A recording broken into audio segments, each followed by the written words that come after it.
Sunog sa Cebu, ikinasawi ng isang banyaga sa Camarines Sur. Patay sa pagbangga sa SUV ang isang nakamotorsiklo. Paspasan natin ang mga balitang probinsya.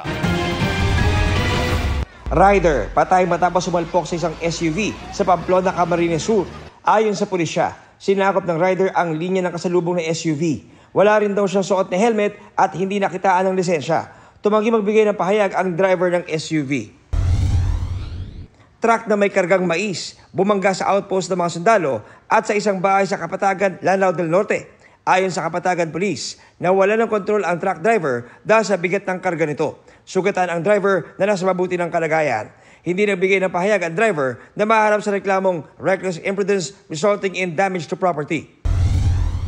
Bedridden na Swedish national, patay sa nasunog na bahay sa Talisay City, Cebu. Ayon sa kasamahan ng biktima, una niyang iniligtas ang bunsong kapatid. Babalikan na sana niya ang biktima pero lumaki na ang apoy. Base sa investigasyon, posible nagsimula ang apoy sa mga nasirang linya ng kuryente sa kisame. Lalaki, patay matapos pagbabarilin ng riding in tandem sa Pasay City, Iloilo. Ayon sa pulisya, binubuksan ng biktima ang pinagkatrabahuang veterinary clinic nang bigla siyang pinagbabaril. Trabaho, personal na atraso at love triangle ang ilan sa tinitingnang motibo ng pulisya.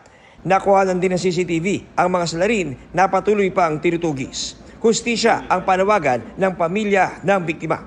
Para sa GMA Integrated News, John Consulta, nakatutok 24 oras. Mga kapuso, patuloy na tumutok sa mga balita. Mag-subscribe sa GMA Integrated News sa YouTube. Sa mga kapuso abroad, samahan nyo kami sa GMA Pinoy TV at www.gmanews.tv.